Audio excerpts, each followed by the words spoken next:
Assalamualaikum warahmatullahi wabarakatuh. Perkenalkan, nama saya Maulana Fajar Siddiq dengan NIM 4152 Ingin mempresentasikan tugas besar 1 mata kuliah Sistem Operasi, yaitu analisis SWOT pada sistem operasi Windows.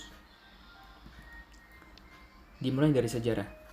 Microsoft Windows atau sering kita sebut dengan Windows merupakan sistem operasi yang dikembangkan oleh Microsoft, di mana Microsoft sendiri didirikan oleh Bill Gates dan Paul Allen. Sistem operasi ini dibangun dengan menggunakan antarmuka pengguna grafis GUI untuk menyederhanakan perintah. Microsoft memperkenalkan sistem operasi bernama Windows pada tanggal 20 November 1985 sebagai sel sistem operasi grafis untuk Microsoft DOS. Microsoft DOS merupakan sebuah sistem operasi yang berbasis modul teks dan command line.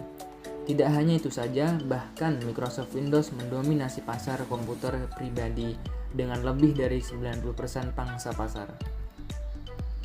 Strength atau kekuatan. Yang pertama yaitu mudah digunakan. Kelebihan pertama ini, tidak sedikit pengguna telah menyadari bahwa sistem operasi yang satu ini sangat mudah digunakan, mengingat Windows menyediakan antarmuka bagi pengguna yang sama sekali tidak membingungkan. Terlebih jika pengguna ingin berpindah versi Windows, hampir tidak ada perbedaan yang menyulitkan pengguna dalam mengoperasikannya.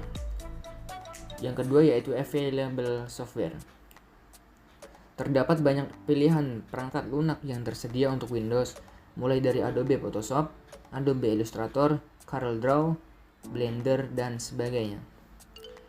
Hal ini dikarenakan Windows telah menduduki pasar dunia untuk sistem operasi komputer dan perangkat lunak. Selanjutnya yaitu dukungan untuk perangkat keras. Tidak hanya perangkat lunak saja, bahkan hampir semua produsen perangkat keras menawarkan dukungan untuk versi Windows. Hal ini mungkin dapat pengguna temui ketika hendak pergi ke toko perangkat keras komputer. Dan yang terakhir adalah fitur plug dan play. Dengan adanya fitur ini, sebagian besar perangkat keras dapat dideteksi secara otomatis. Artinya pengguna tidak perlu menginstal perangkat keras secara manual, tetapi dapat langsung digunakan saat terpasang. Misalnya keyboard, mouse, speaker, perangkat seluler, dan webcam. Weakness atau kelemahan.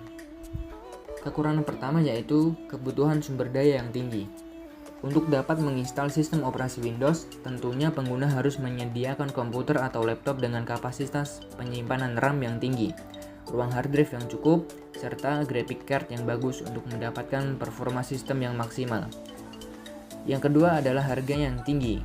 Bagi pengguna komputer tentu saja telah mengetahui bahwa semua produk yang dikeluarkan oleh Microsoft tidaklah gratis, mulai dari Microsoft Office hingga sistem operasi Windows, yang mana memiliki lisensi berbayar yang harus pengguna beli sebelum menggunakannya. Yang ketiga adalah sumber tertutup. Dalam memecahkan sebuah permasalahan pada Windows, akan jauh lebih mudah bagi pengguna maupun pendukung untuk mengetahui apa yang sebenarnya terjadi. Sayangnya, hanya Microsoft yang memiliki akses penuh terhadap kode sumber perangkat lunaknya, atau password. Hal ini berbeda dengan sistem operasi Linux yang bersifat open source, di mana pengguna dapat dengan bebas mengakses file log untuk mengetahui sumber permasalahan. Dan yang terakhir adalah serangan virus. Rumornya Windows memiliki jumlah serangan peretas yang tinggi atau mudah dibobol. Jadi tidak heran jika pengguna melindungi data mereka dari serangan virus dengan perangkat lunak antivirus. Untuk menggunakan perangkat tambahan ini pun, pengguna diharuskan membayar biaya per bulannya. Untuk selanjutnya yaitu threats atau ancaman. Di balik anjuran untuk beralih ke sistem operasi Windows yang lebih baru, ada kekhawatiran tersendiri dari perusahaan yang berbasis di Redmond, Amerika Serikat ini.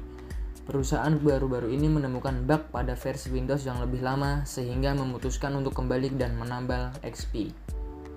Bersama dengan beberapa versi OS tua lainnya, kekhawatiran tersebut sudah sampai pada tingkatan yang lebih tinggi. NSA yang dikenal sebagai agensi yang bertugas untuk mengumpulkan dan menganalisis komunikasi serta melindungi informasi milik Amerika Serikat juga turut menyatakan kekhawatirannya. NSA mengemukakan bahwa apa yang disebut blue chip berpotensi memiliki worm berbahaya yang dapat menyebar ke seluruh dunia dan mendatangkan malapetaka pada komputer yang terlindungi. Selanjutnya itu adalah opportunity, peluang. Sebelum dijuluki Blue Chip, Microsoft berbicara tentang bug di buletin keamanan di blognya. Pada saat itu, Microsoft memilih untuk tidak mengungkapkan terlalu banyak tentang kerentanan tersebut yang dapat di modul remote desktop Windows.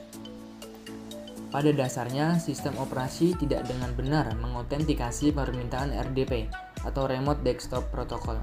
Hal ini memberikan kemungkinan bagi penyerang untuk dapat menjalankan kode arbitrary, mencuri data, dan memata-matai pengguna. Namun ada kabar baik, Windows 8 dan platform yang lebih baru tidak memiliki kerentanan, dan Microsoft dapat mendorong pembaruan ke Windows Vista, Windows 7, dan Server 2008 melalui pembaruan Windows. Masalahnya adalah, Windows XP dan Server 2003, sistem ini tidak lagi didukung, jadi satu-satunya cara untuk mendapatkan update keamanan adalah dengan menginstalnya secara manual. Banyak pengguna yang tidak melakukan itu. Menurut penasihat NSA, jutaan mesin berpotensi akan kerentanan tersebut. Terlebih, sebagian besar pengguna XP dan Server 2003 berada fasilitas industri di mana versi Windows yang lebih baru tidak akan berfungsi. Kerentanan yang dimaksud adalah wormable dan dapat menyebar pada sistem yang rentan seperti malware dan WanKer. NSA prihatin bahwa penjahat online dapat menggunakan Blue Chip untuk mendistribusikan ransomware atau melakukan serangan DOS pada infrastruktur tertentu. Menurut Pope selaku Director of Incident Response, Microsoft Security Response Center atau MSRC, kemungkinan adanya worm masih tinggi pada semua sistem. Malware yang berasal dari Blue Chip mungkin tidak bisa dihindari. Tetapi kita harus berharap bahwa sistem lama segera mengupdate versi baru sebelum terkena dampaknya.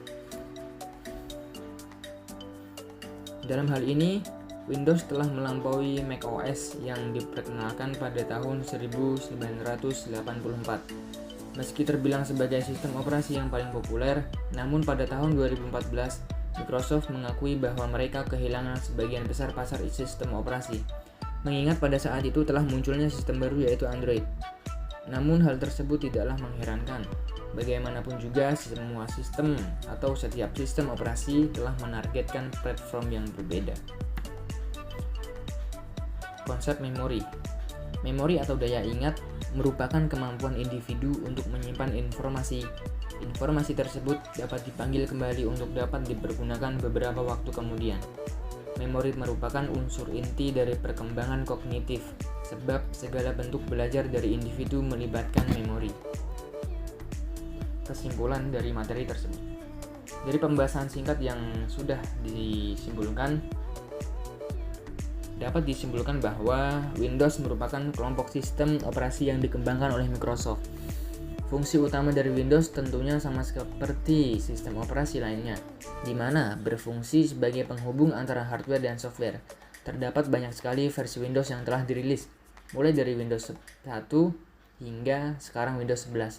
Jika berbicara mengenai fitur, tentu saja Microsoft tidak tanggung-tanggung dalam menyediakan beragam fitur untuk Windows.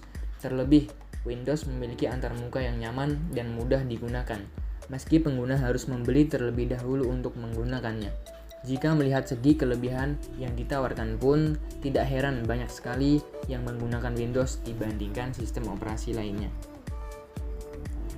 Sekian presentasi dari saya, terima kasih. Wassalamualaikum warahmatullahi wabarakatuh.